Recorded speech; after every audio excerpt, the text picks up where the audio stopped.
Imagine for a moment that you're trekking through the icy, windswept landscapes of the north. The air is so cold, it bites at your skin, and the only sound is the crunch of snow beneath your boots.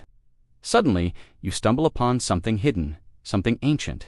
It's a secret chamber, sealed for over 1,000 years, guarded by cryptic symbols and whispers of old curses.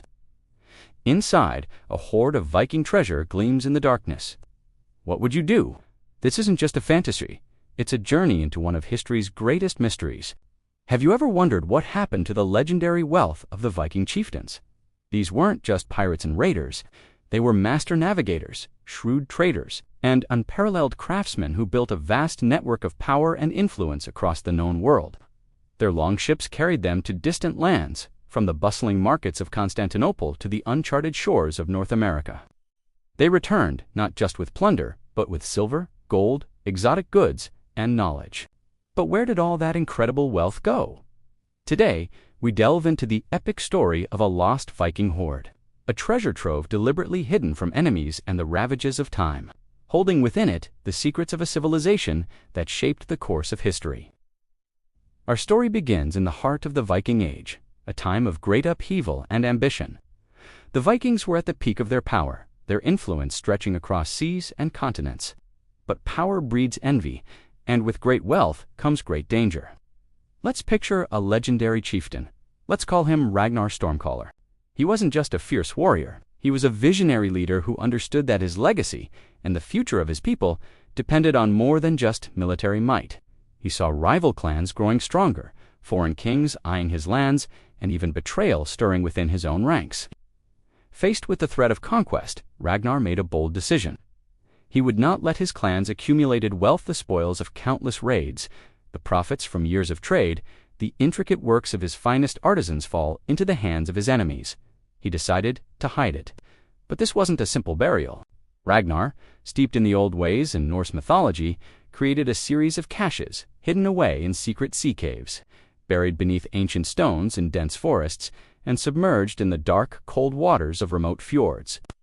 To guide his chosen successors, he didn't draw a map. Instead, he created a complex trail of cryptic symbols, riddles carved in runes, and celestial alignments. Only those who were truly worthy, those who possessed not just strength, but wisdom, patience, and respect for their heritage, could ever hope to find it. The treasure was sealed, waiting for a time when his people would need it most, protected by the land itself and the ingenuity of its keeper. Centuries rolled by. The Viking Age faded into legend. The sagas that told of great heroes and their hidden treasures were dismissed by many as mere folklore. Yet the whispers of Ragnar's hoard never truly died.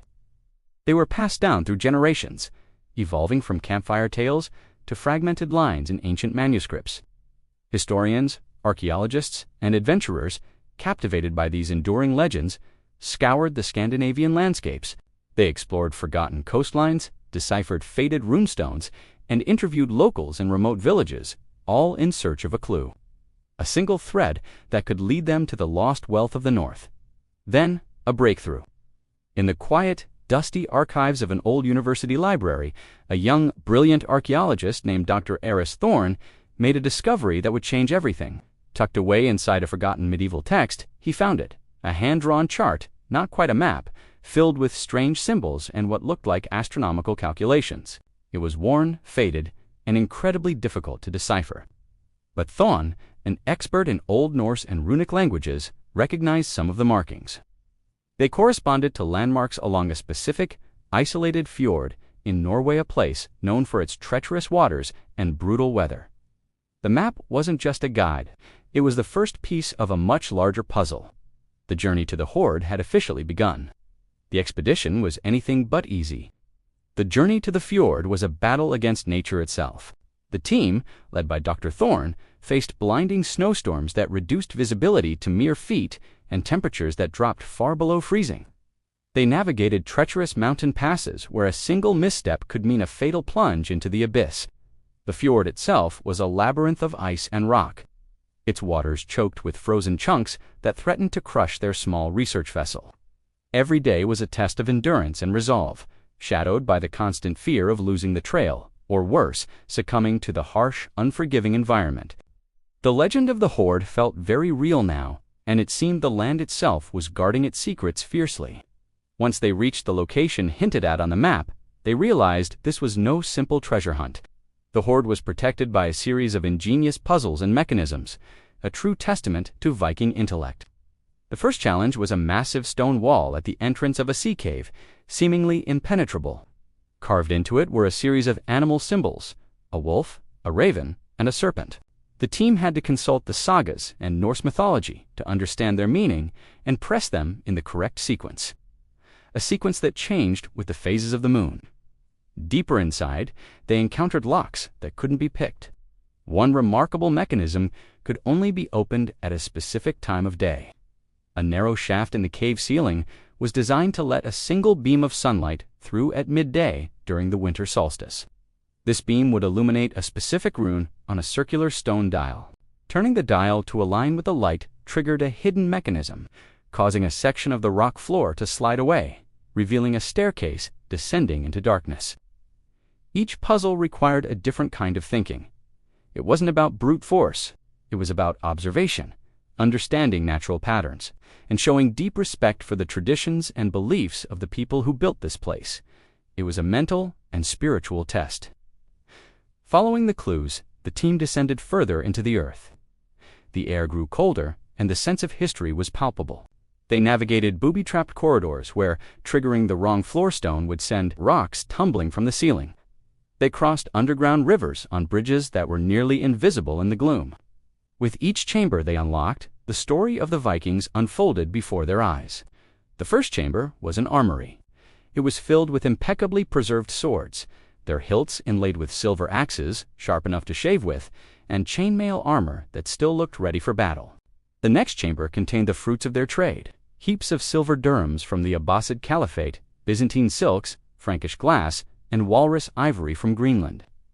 Each artifact was a pin on a map, showing the incredible reach of the Viking trade network. These weren't just raiders, they were global merchants. Every coin, every piece of fabric, told a story of a long and perilous journey of cultures meeting and clashing, and of the incredible interconnectedness of the ancient world. They were walking through a museum curated by the Vikings themselves. Finally, after overcoming the last of the trials, they broke through into the main chamber. The sight that met their eyes was breathtaking. It was a cavern glittering from floor to ceiling. Piles of gold and silver coins from every corner of Europe and the Middle East caught the light from their torches. But the material wealth was only the beginning. Displayed on stone pedestals were ceremonial helmets adorned with intricate carvings, swords with jeweled pummels that must have belonged to kings, and stunningly beautiful jewelry brooches, necklaces, and arm rings crafted with a skill that rivaled any master goldsmith in history. And then they saw it. The true heart of the hoard. At the center of the room, carefully preserved in sealed leather cases, were ancient scrolls and carved wooden tablets. These weren't tales of gods and monsters. They were detailed records of Viking navigation techniques using the sun and stars. There were blueprints for advanced shipbuilding, showing designs far ahead of their time. There were maps charting coastlines that European explorers wouldn't discover for another 500 years. The hoard wasn't just a bank vault. It was a library, a university, an archive of knowledge. This was the real treasure, proof of the Vikings' scientific and intellectual prowess, a side of their culture so often overshadowed by their fearsome reputation as warriors. But as the team marveled at their discovery, they found one last carving on the far wall of the chamber. It wasn't a puzzle, but a warning.